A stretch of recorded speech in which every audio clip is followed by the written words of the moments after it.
ضمنی سالغام سے بھی جو آپ نے نقطہ پیش کیا ہے زمین کے استعمال سے جو خراج کا ہے اور اس کو قومی ملکیت میں ہونا چاہیے، یہ جیسی بات سننے میں آتی ہے تو چونکہ ایک طرف سرمایہ نظام ہے جہاں پہ ملکیت ثابت ہوتی ہے، دوسری طرف سوشلزم کا ایک تصور ہے، تو وہ بھی یہی کہتا ہے، تو یہ آپ کی بات میں اور سوشلزم والی بات میں کیا کوئی یکسانیت ہے؟ یہ دونوں مختلف ہیں؟ یہ وہ ایک بالکل دوسرا فلسفہ ہے. اس میں تو یہ بتایا گیا ہے کہ ذرائع پیداوار سب کے سب جتنے بھی ہیں، ظاہر اس میں زمین بھی شامل ہے، وہ سب کے سب اجتماعی ملکیت ہونے چاہیے. اور پھر اس کے بعد جو نج کی ملکیت ہے یا نج کا کام ہے، اس کا ایک پورا فلسفہ بیان کیا گیا ہے، جس کا منتہائی کمال یہ ہے کہ ہر شخص اپنی صلاحیت کے مطابق کام کرے اور اپنی ضرورت کے مطابق لے لے. اس طرح کی کوئی بات ہمارے یہاں نہیں. یعنی نج کے معاملات بھی ہوں گے، لوگ زمین کو اور ذریعہ پیداوار کو استعمال بھی کریں گے، وہ اپنی میراث میں منتقل بھی کریں گے. یہی روایت ہمارے یہاں رہی ہے، صدیوں تک یہ روایت رہی ہے. لیکن وہ اصلاً کیا ہے؟ اصلاً زمین کوئی خریدنے فروخت کرنے کی چیز نہیں ہے.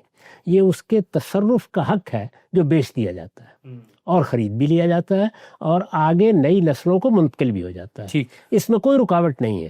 لیکن یہ سمجھا جاتا ہے کہ یہ در حقیقت قومی ملکیت ہے، اور جب قومی ملکیت ہے تو قوم اپنا جو نظم اجتماعی بنائے گی، اس کو حق ہے کہ وہ اس کا معاوضہ مانگے. وہ معاوضہ ہے جس کو ہمارے ہاں خراج سے تعبیر کیا جاتا ہے.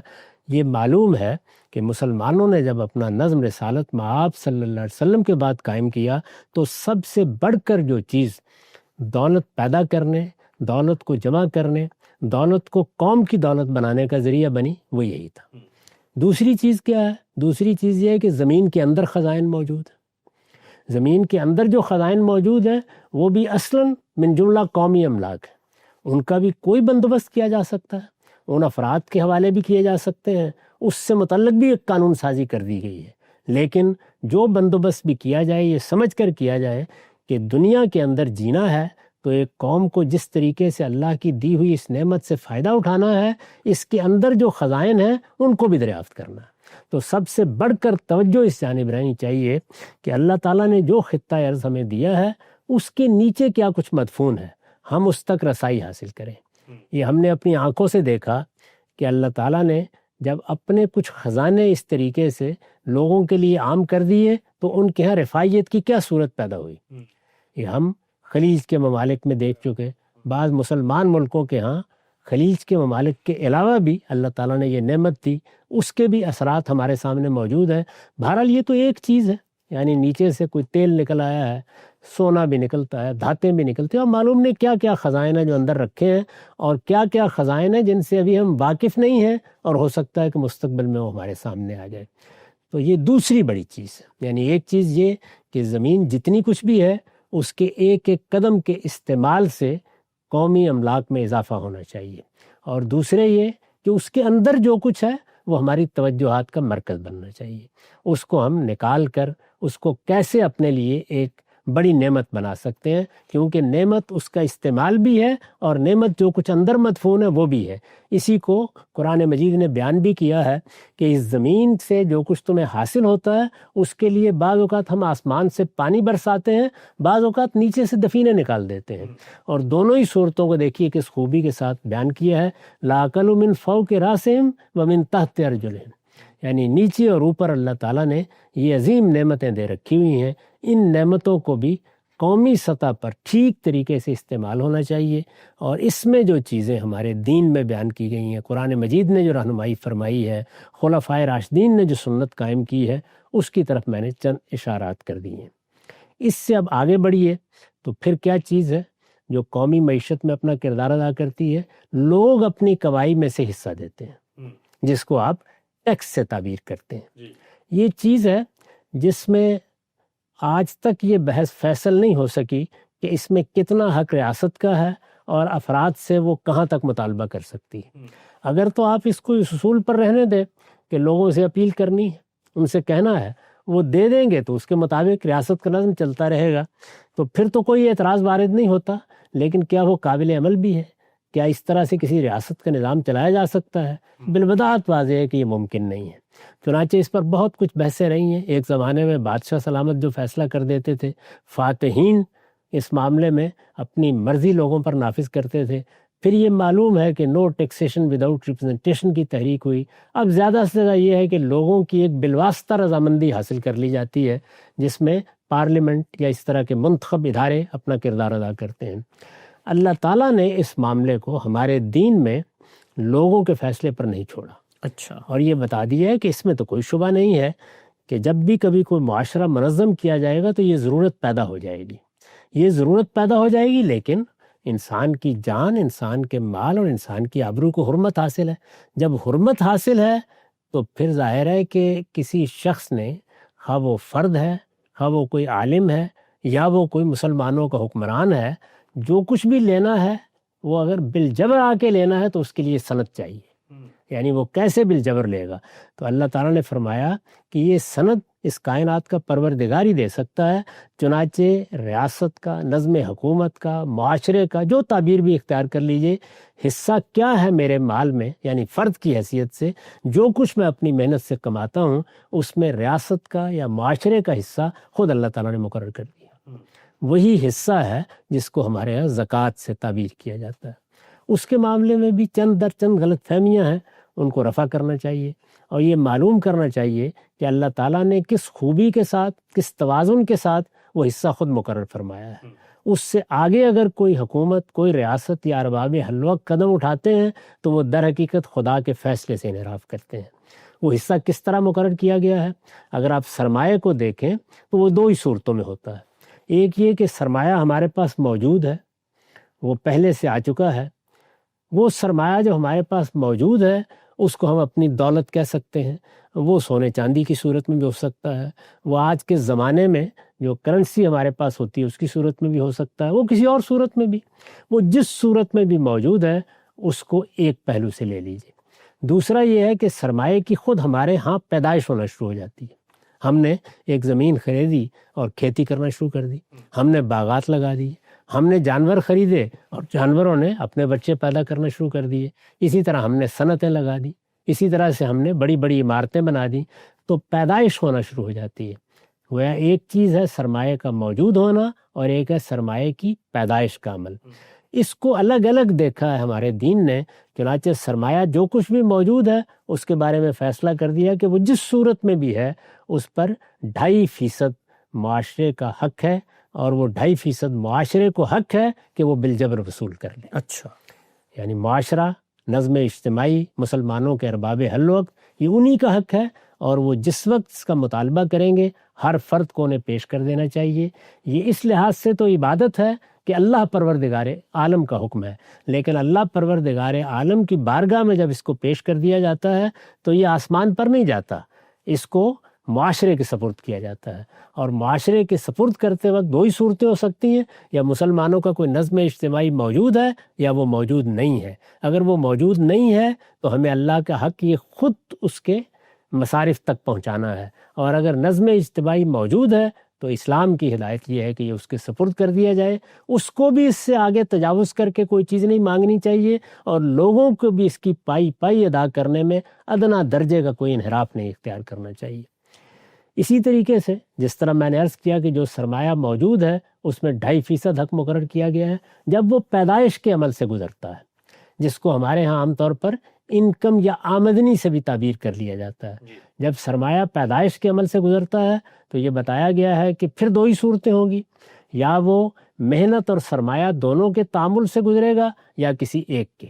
ایک تیسری صورت بھی کبھی کبھی پیدا ہو جاتی ہے اور وہ یہ ہے کہ وہ دونوں ہی کے بغیر، جیسے کہ کوئی دفینہ نکل آیا، میسر ہو گیا، تو ان سب کے لیے یہ قاعدہ بنا دیا گیا ہے کہ اگر وہ محنت اور سرمایہ دونوں کے تعامل سے ملتا ہے تو 5%، اور اس میں قانون کیا ہے، یوم حسادہ ہی، یعنی وہاں یہ نہیں ہے کہ سال کا انتظار ہوگا، جب سرمایہ کی پیدائش ہوتی ہے تو 5%، اور اگر وہ محنت یا سرمایہ کسی ایک چیز سے میسر آ رہا ہے تو پھر 10%، دونوں کے بغیر ہے تو 20%. اسی کو عشر، نصف عشر اور خمس کہا جاتا ہے. تو اس طریقے سے گویا لوگوں کی کمائی میں بھی ایک حق مقرر کر دیا گیا ہے.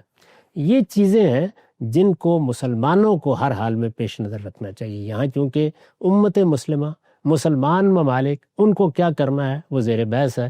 تو میں نے یہ عرض کیا کہ اس میں معیشت کا استحکام ایک بنیادی چیز ہے۔ استحکام معیشت کے لیے آبادی میں اور وسائل میں توازن قائم رکھنا، اس پر ہر شخص کو متنبع ہونا چاہیے، فرد کو فرد کی حیثیت سے، سوسائٹی کو سوسائٹی کی حیثیت سے، نظم اجتماعی کو نظم اجتماعی کی حیثیت سے، اور اس میں ہر آدمی کو یہ دیکھنا چاہیے کہ میں جو کچھ بھی کر رہا ہوں اس میں کہیں ایسا تو نہیں ہے کہ وسائل کہیں اور جا رہے ہیں اور آبادی کسی اور جانب جا رہی ہے، بلکہ آبادی کے معاملے میں مجھے جو فیصلہ کرنا ہے وہ علم و عقل کی روشنی میں کرنا ہے، سوچ سمجھ کر کرنا ہے، دونوں کے باہمی توازن کو قائم رکھ کے کرنا ہے۔ سرمایہ کے بارے میں نے عرض کر دیا کہ اس میں یہ 3 چیزیں ہیں جو ہمارے دین ہی میں واضح کر دی گئی ہیں، یعنی زمین ہے، اس کا استعمال ہے، اس سے متعلق ریاست کا، معاشرے کا کیا حق ہے اس کی وضاحت کر دی ہے، اس کے اندر جو خزائن ہیں ان کے بارے میں کیا کرنا چاہیے اس کی وضاحت کر دی گئی ہے، اور جو کچھ پھر ہم کمائیں گے فرد کی حیثیت سے اس میں معاشرے کا، اس میں ارباب حل وقت کا، اس میں سوسائٹی کا، اس میں ریاست کا کیا حق ہے اس کو بھی اللہ تعالیٰ نے متعین کر دیا ہے۔ یہ وہ چیزیں ہیں جن کو اگر پورے توازن کے ساتھ ملحوظ رکھا جائے تو وہ بنیادی چیزیں میسر ہو جاتی ہیں جو معیشت کے استحکام کے لیے ضروری ہیں۔ اس کے بعد پھر آگے علماء معیشت کا کام ہے کہ وہ دیکھیں کہ حالات کیا ہیں، اس میں آگے کس طریقے سے بڑھنا ہے، ضروریات کو کیسے پورا کرنا ہے، وہ کیا ذمہ داریاں ہیں جو ہمیں ادا کرنی ہے۔ ذمہ داریاں بھی اللہ تعالیٰ نے خود بیان فرما دی ہیں۔ چنانچہ سورہ توبہ میں جو زکوٰۃ کے مصارف بیان کیے گئے ہیں، صدقات کے مصارف بیان کیے گئے ہیں، ان کو دیکھنے کا ایک پہلو تو وہ ہے جو لوگوں نے بھی بالعموم ملحوظ رکھا ہے، وہ یہ ہے کہ یہ یہاں خرچ کیے جا سکتے ہیں، لیکن اگر آپ دیکھیں تو وہ گویا اجتماعی ذمہ داریوں کا بھی بیان ہے۔ اس میں بتایا گیا ہے کہ تمہارے مساکین، تمہارے غرباء، وہ لوگ جو پیچھے رہ جائیں وہ ریاست کی نگہداشت کے مستحق ہیں، ان کے معاملے کو لوگوں پر نہیں چھوڑا جا سکتا۔ اگر لوگ اپنے طور پر ان کی خدمت کر رہے ہیں تو یہ بڑی سعادت ہے، لیکن اگر ایسا نہ ہو تو یہ معاشرے کی بھی ذمہ داری ہے، اس میں سب سے پہلے ان کا ذکر کیا گیا ہے۔ پھر یہ بتایا گیا ہے کہ وہ لوگ جن کو زندگی میں حوادث پیش آ جاتے ہیں، اس کے لیے غارمین کا لفظ استعمال کیا ہے اور وضاحت کی ہے اس بات کی کہ یہ حوادث جس نوعیت کے بھی ہوں، کسی کے کاروبار کو نقصان ہو گیا، کہیں کو حادثہ ہو گیا، جس طرح ہم دیکھتے ہیں کہ بعض اوقات طوفان آ گیا، سیلاب آ گیا اور اس طرح کی چیزیں پیدا ہو جاتی ہیں، اسی طریقے سے کسی کے اوپر کوئی جرمانہ عائد ہو گیا، اس طرح کی کوئی صورتحال پیدا ہو گئی، اس کے لیے ایک جامع تعبیر اختیار کر لی ہے اور یہ بتایا ہے کہ ان کی نگہداشت کرنا، ان معاملات کو بھی دیکھنا، اس موقع پر معاشرے کا، سوسائٹی کا سرگرم عمل ہو جانا کہ کسی شخص کو کوئی چٹی پڑ گئی ہے، کوئی کسی مصیبت میں آ گیا ہے، یہ مصیبت انفرادی بھی ہو سکتی ہے، یہ مصیبت اجتماعی بھی ہو سکتی ہے، جیسے آفات آ جاتی ہیں یا اور اس طرح کا معاملہ ہوتا ہے، اس کو الگ سے موضوع بنایا ہے۔ اسی طرح یہ بتایا ہے کہ جب بھی کبھی ریاست کا نظم قائم ہوگا تو ریاست کا نظم بہت سے سیاسی اخراجات کرنے کا پابند ہو جاتا ہے، ضرورت لاحق ہو جاتی ہے اس کو الگ سے بیان کیا ہے اور تالیف قلب کی اصطلاح اس کے لیے اختیار کی ہے، یعنی لوگوں کو متعلق رکھنے، نظم کو قائم رکھنے، وہ خواہ دین کے پہلو سے ہو، خواہ دنیا کے پہلو سے ہو، یا مسلمانوں کی بہبود اور ان کی صلاح و فلاح کے پہلو سے ہو، اس پر بھی اخراجات ہوتے ہیں اور وہ بھی ریاست کی، حکومت کی یا مسلمانوں کے نظم اجتماعی کی ذمہ داری ہے۔ اسی طریقے سے یہ بتایا گیا ہے کہ جب تمہارے ہاں لوگ باہر نکلتے ہیں، یعنی گھر میں بیٹھا ہوا ہر آدمی اپنی جگہ بادشاہ ہے، لیکن جب وہ باہر نکلتا ہے اور مسافر ہو جاتا ہے تو باہر نکلنے ہی سے اصل میں معیشت کو چلنا ہے۔ باہر نکلنے والوں ہی نے اس دنیا کے اندر کوئی تبدیلی پیدا کرنی ہے، ان کے لیے مواصلات کے ذرائع فراہم کرنا، ان کی بہبود کے اقدامات کرنا، اس کو باقاعدہ ابن السبیل کے لفظ سے ادا کیا ہے۔ تو یہ جتنا کچھ بھی ہم کرتے ہیں، سڑکیں بناتے ہیں، پل بناتے ہیں، گویا اس کے بارے میں بھی بہت ہی خوبصورت اسلوب میں اشارہ فرما دیا ہے، اور پھر اس کے بعد ایک تعمیم کے انداز میں فی سبیل اللہ کی مت بیان کی ہے۔ اس سے یہ بتانا مقصود ہے کہ دین کی مصلحت ہے، بندوں کی مصلحت ہے، دین کی خدمت ہے، بندوں کی خدمت ہے، اس طرح کی سب چیزیں در حقیقت فی سبیل اللہ ہے، یہ اللہ کی راہ میں خرچ کرنا ہے۔ ان سب معاملات کو بھی تمہیں اسی نگاہ سے دیکھنا بھی ہے اور یہ سب چیزیں بھی تمہیں ہر حال میں پوری کرنی ہیں۔ اس میں بھی بہت سی چیزیں، یعنی آپ تعلیم کے، صحت کے بہت سے معاملات ہیں جس کو اسی خدمت کے ذیل میں رکھ سکتے ہیں۔ تو یوں اگر آپ ان آیات کا مطالعہ کریں جو سورہ توبہ میں مصارف کو بیان کرتی ہیں تو وہ مصارف کو بھی بیان کر رہی ہیں اور ہماری اجتماعی ذمہ داریوں کی طرف بھی ہم کو توجہ دلا رہی ہیں۔ مسلمانوں کے معاشرے میں یہ چیزیں ہیں جن کو ملحوظ رکھ کر اگر معاشی نظام بنایا جائے گا، ماہرین معیشت اس پر کام کریں گے، تو اس کے بعد آپ توقع کر سکتے ہیں کہ ہمارے ہاں وہ استحکام پیدا ہوگا جو ایک اچھے گھر کی بھی ناگزیر ضرورت ہے اور ایک اچھی قوم کی بھی ناگزیر ضرورت ہے۔ اگر سیاسی استحکام بھی ہے اور معاشی استحکام بھی ہے، اور یہ لازم و ملزوم ہے، معاشی استحکام ہوگا تو اس کے لازمی نتیجے کے طور پر لوگ سیاسی استحکام کی ضرورت کو محسوس کریں گے، اور سیاسی استحکام ہوگا تو اس کا لازمی نتیجہ معاشی استحکام کی صورت میں نکلے گا۔ یہ بھی آپس میں ایک دوسرے کے ساتھ ملے ہوئے ہیں، ان کو الگ الگ نہیں کیا جا سکتا۔ آپ نے بارہا دیکھا ہوگا کہ سرمایہ کا معاملہ تو بالکل پرندوں کا سا ہوتا ہے، اگر اس کو عدم استحکام کی خوب بھی مل جائے تو وہ وہاں سے رخت سفر باندھ لیتا ہے۔ چنانچہ یہ ضروری ہوتا ہے کہ استحکام کا تأثر پوری قوت کے ساتھ قائم رہے۔ وہ اگر سیاست میں بھی قائم ہے اور معیشت میں بھی قائم ہے تو پھر دونوں کے ناگزیر نتائج ہیں جس کو آپ پھر ترقی کی راہ پر ایک قوم کے گامزن ہونے سے تعبیر کر سکتے ہیں۔ تو یہ میرے نزدیک وہ بنیادی چیزیں ہیں جن کو ملحوظ اگر رکھا جائے گا تو معیشت کے لیے صحیح بنیاد فراہم ہو جائے گی۔ میں نے عرض کر دیا کہ ہم اس وقت ماہرین معیشت کی حیثیت سے اس موضوع پر گفتگو نہیں کر رہے ہیں، بلکہ وہ ضروری چیزیں جن کو مسلمان قوموں کو ملحوظ رکھنا چاہیے ان کی نشاندہی کر رہے ہیں۔ اس سے آگے کیا کرنا ہے وہ انہی ماہرین کا کام۔ نقطہ بالکل واضح ہوا ہم سے